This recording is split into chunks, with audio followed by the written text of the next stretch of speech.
Good morning, Radhe Radhe. बड़ों को इटावा की बहू का नमस्कार, छोटों को खूब सारा प्यार। स्वागत है फिर से आपका अपने चैनल इटावा की बहू में। आप लोग कैसे हैं? हम लोग बहुत बढ़िया हैं। हाँ, ये है ना खाना, ये खाना रख दो ठाकुर जी के लिए, रख दो। हाँ, गुड जॉब। थोड़ा अंदर सरका दो बस। और ये मम रख दो, धीमे से रखना, फैलाना नहीं।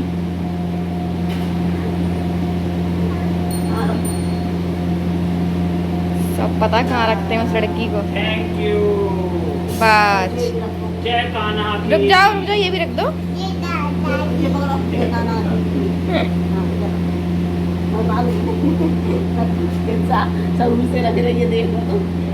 जय कर दो, जय। कान्हा की। हाँ बस आ जाओ, बंद नहीं करो, बंद नहीं करो, रहने दो, हवा तो लगती रहेगी। आ जाओ। तो चलिए गाइस, एक नए दिन के साथ एक नए व्लॉग की शुरुआत करते हैं। और आपने अभी लास्ट क्लिप देखी होगी बेटू की, वो ना मैंने शूट की थी। मतलब हम लोग अब पूजा नहीं कर सकते ना, हमारे घर मतलब बोलते हैं ना सोबर हो गई है, तो पूजा हम भगवान जी को छू नहीं सकते, पूजा नहीं कर सकते। तो ना डैडी ने गलती से ना पानी उठा लिया था। अब भगवान जी का पानी डैडी कह रहे थे मतलब कुछ तो उनके लिए रखना पड़ेगा, क्योंकि हम मतलब खाना बना के नहीं दे सकते, क्योंकि हमारे हाथ का वो ग्रहण नहीं करेंगे।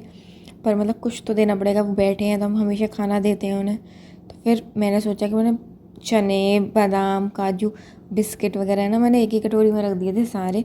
और मैंने बेटी के हाथ से दिलवा दिए, क्योंकि मतलब वो तो छोटी बच्ची है, कन्या के रूप में आती है, वो तो खुद ही भगवान का रूप है।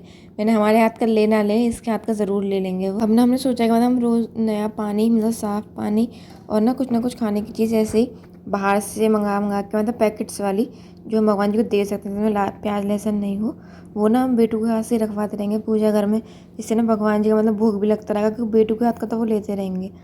तो ना मैंने सोचा है कि ऐसे ही करवाती रहूँगी। और आपने देखा होगा कि कितने अच्छे से रखा, मतलब उसे सब पता था कि कहाँ पे क्या चीज़ रखी जाती है, पानी का ठाकुर जी का कहाँ रखा जाता है, और भोले बाबा का कहाँ रखा जाता है। बड़े अच्छे से, बड़े प्यार से रख दी थी। और गाइस यहाँ ना ये खाना बन चुका था, मतलब लंच तैयार हो गया था।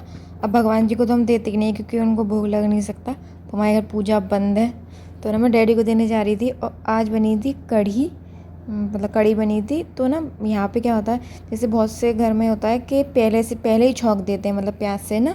लेकिन यहाँ पे पहले माँ हिंग जीरे से कढ़ी छौंकती हैं, उसके बाद ऊपर से प्याज का छौंका लगाती हैं। तो मतलब डैडी सिर्फ प्याज का छौंका लगाते हैं, मतलब हल्का सा घी, उसमें प्याज थोड़ा सा फ्राई करके उसका। मेरे हस्बैंड प्याज में थोड़ी लाल मिर्च डालते हैं, और मैं प्याज नहीं डालती, क्योंकि ना यहाँ पे मतलब प्याज थोड़ी सी ज़्यादा ब्राउन करते हैं, तो वो मुझे ना वो जला जला वाला फ्लेवर आने लगता है, तो मैं इसलिए प्याज नहीं डालती। मैं अपने सिर्फ घी और लाल मिर्च में छौंक लेती हूँ, जो मतलब होटल में होता है ना, लाल लाल ऊपर से दिखती है वैसी। यहाँ पे ना खाना बन चुका था, क्योंकि मतलब कढ़ी जिस दिन बनती है उस दिन मेरे हस्बैंड भी चावल खाते हैं, माँ भी चावल खाती हैं, रोटियाँ नहीं खाती। सिर्फ डैडी और मैं खाते हैं, मैं भी सिर्फ 2 रोटी खाती हूँ, और डैडी की ही रोटियाँ बनती हैं। डैडी मतलब चावल कम खाते हैं इसलिए, वरना तो बनती नहीं। तो जल्दी मेरा आज खाना जल्दी फिनिश हो गया था। उसके बाद मैंने करी सफाई, है ना, किचन साफ़ वगैरह, मतलब अच्छे से साफ़ वगैरह, बर्तन वर्तन साफ़ करने के बाद ही खाना खाऊंगी। तो गाइज़ आपने देखा होगा, जब मैं रोटियां बनाती हूँ तो मैंने ना एक वो सिलिकॉन मैट, जो आजकल बहुत ज़्यादा वायरल है, मैंने वो मंगाई हुई है। मतलब मैंने मीशो से मंगाई थी।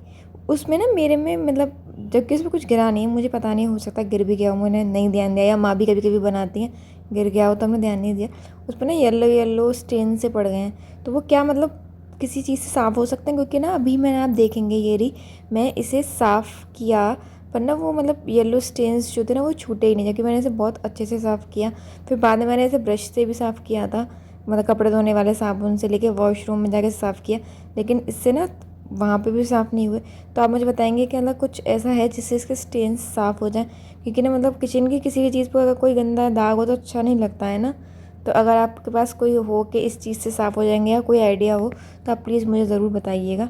और यहाँ बनने लगी शाम की चाय, कब हो चुकी है शाम की चाय। अब भगवान जी को चाय भी नहीं मिल रही, मतलब मुझे ना अजीब लग रहा है कि हम लोग चाय भी पी रहे हैं, खाना पीना सब खा रहे हैं, और भगवान जी को नहीं दे सकते, तो अजीब सा लग रहा है। ये ना एक आदत पड़ जाती है, भगवान जी को देते रहो, जो चीज़ करते रहो उसकी आदत पड़ जाती है। तो अभी थोड़ा थोड़ा अजीब लग रहा है। यहाँ पे ना मैं चाय बना के डैडी और माँ को दूँगी, क्योंकि ना फिर माँ और डैडी मतलब हॉस्पिटल जाएंगे, जैसे सबको पता है कि हमारे घर में बेबी हुआ है। तो मतलब दीदी आज ओपीडी से बाहर आ गई होंगी, कल हम लोग उनसे मिल तो आए थे, लेकिन ना वो रूम में नहीं शिफ्ट किया था उनको, क्योंकि बेबी ऑपरेशन से हुए थे इसलिए। तो बेबी तो उन्होंने हमें तभी हैंड ओवर कर दिए थे, बेबी उन्होंने हमें दे दिए थे, लेकिन ना मतलब दीदी को ओपीडी में थोड़ी मतलब उसके लिए रखा था मॉनिटर करने के लिए। तो वो आज रूम में शिफ्ट होंगी, तो माँ और डैडी जाएंगे, क्योंकि ना मैं कल दीदी से मिलाई थी, ओपीडी में जाके मिलाई थी मैं उनसे। तो मैं आज नहीं जाऊँगी, और फिर ना घर पे काम भी होता है। अब आपको मैं बताऊँ, मैंने वो पार्ट शूट नहीं किया, लेकिन हम कल गए थे हॉस्पिटल, मैंने आपको बताया था कल वाले ब्लॉग में, आपने देखा होगा। हम लोग निकल गए थे, मैंने हॉस्पिटल का शूट नहीं किया था। पर उसके बाद आने के बाद ना हम लोग ऐसे आए थे 11 11:30 पौने 12 बजे हम घर आए थे। और उसके बाद सबको लगी भूख, तो पता है मैंने 12 बजे रात को आलू के पराठे बना के खिलाए थे सबको। तो ना फिर हो जाता है कि आप हॉस्पिटल से ले जाओ, फिर उसके बाद आने के तो थक भी जाते हो, बैठे बैठे ना आप कब थक जाते हो, और फिर उसके बाद खाना पीना भी करना पड़ता है। तो इसलिए माँ और डैडी जाएंगे आज हॉस्पिटल, बेटू को ले जाएंगे, क्योंकि उसको छोटा भैया देखना है। कल भी ना वो इतना रो रही थी, मतलब उन्हें दे तो दिया था, तो गोदी वोदी में खिला खिलू गया। फिर जब हम लोग चलने लगे हॉस्पिटल से, तब वो इतना रो रही थी कि नहीं मुझे छोटा भैया लेके जाना है, घर लेके जाना है। तो इसलिए माँ डैडी और बेटू आज जाएंगे, वो अपने भैया को खिला आएगी और मैं रहूँगी घर पे। गाइस ये 2025 तो बहुत ही ज़्यादा मतलब एक तरीके से ना ख़राब ही कहना चाहिए। मतलब पता था कि मैंने कल भी बोला था ये बात, लेकिन ना अभी मैंने देखा कि शायद पुणे के आसपास कोई एक ट्रेन है जो मतलब जिसमें आग लग गई, और एक कोई ब्रिज है वो गिर गया, उस पर मतलब लोग थे ब्रिज पे, वो ब्रिज टूट गया।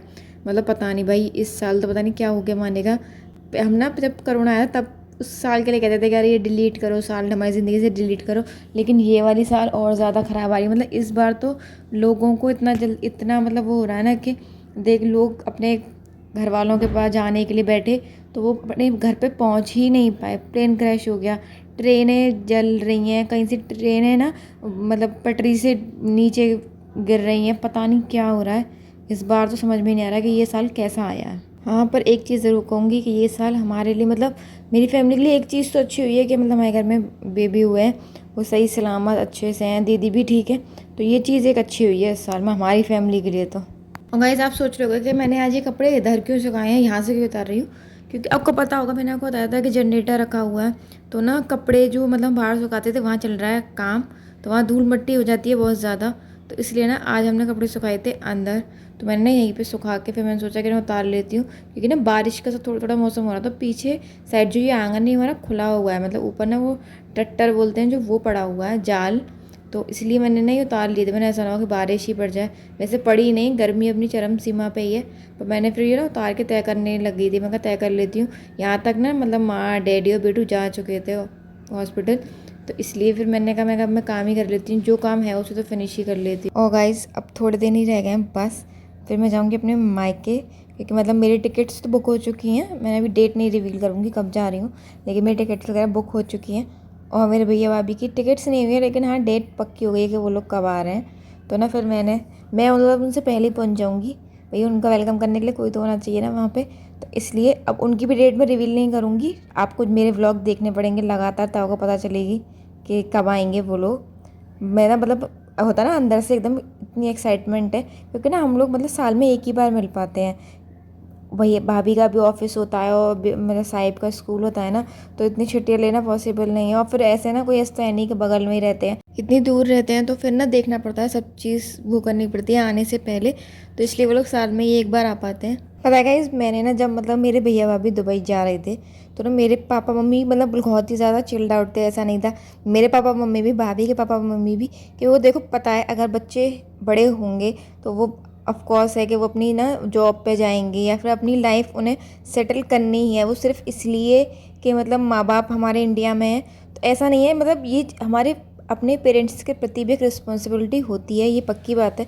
लेकिन मेरे मम्मी पापा का थोड़ा थिंकिंग अलग है, वो ये कहते हैं कि हम जब तक अपने आप कर सकते हैं, जब तक हम इतने सक्षम हैं कि हम अपना ख्याल रख सकते हैं, तब तक अगर तुम में इतनी वो है क्षमता कि तब तक तुम अपना ज़िंदगी बना सकते हो, तो उसमें ना कोई हर्ज नहीं है। घर से बाहर भी निकलना पड़ता है तभी ज़िंदगी बनती है।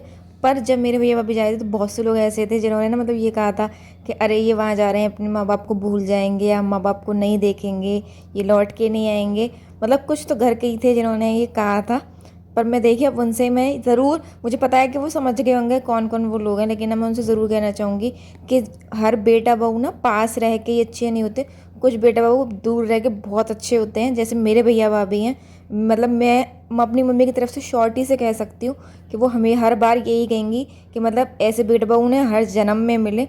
और जिन्होंने ये बात कही थी कि मतलब ऐसा हो जाएगा कि ये भूल जाएंगे, मैं उनको ज़रूर कहूँगी उन बच्चे यहीं पे हैं, उन्हीं के साथ रहते हैं, शायद शादी के बाद भी उन्हीं के साथ रहेंगे। तो तब हम देखेंगे उनकी बेटा बहू उनको कितना इज्जत देंगे, कितना प्यार देंगे। वो तो उनके पास ही रहने वाले हैं, पक्की बात है, वो कहीं नहीं जाने वाले। और ऐसा नहीं है कि मैं ना उन लोगों से कंपटीशन कर रही हूँ, कुछ भी है। लेकिन होता है कि आप ना जब तक आप पे वो चीज़ें आती नहीं हैं, बड़े बड़े बोल देते हैं, लेकिन जब आपके साथ वो होता है तब आपको समझ में आता है कि हाँ, सामने वाले की गलती नहीं है। ऐसा मैं मानती हूँ कि बहुत से बेटा बहू ऐसे होते हैं, जब आउट ऑफ इंडिया चले जाते हैं तो ना अपने पेरेंट्स को भूल जाते हैं, मतलब हो जाते हैं। लेकिन जिसको आपने बचपन से देखा हो, आप जानते हो कि वो कैसा है, या फिर मतलब मेरी भाभी को भी ऑलमोस्ट 9 साल हो गए हैं, सब जानते हैं उन्हें कि वो कैसी है। तब तो अपनों को तो खासकर ऐसा नहीं बोलना चाहिए। तो चलिए अब इस वीडियो को यहीं तक रखते हैं। अगर आपको मेरी वीडियो अच्छी लगे तो इसे लाइक कीजिएगा, चैनल को सब्सक्राइब कीजिएगा और कमेंट जरूर कीजिएगा। तो मिलते हैं अगले ब्लॉग में, तब तक के लिए नमस्कार।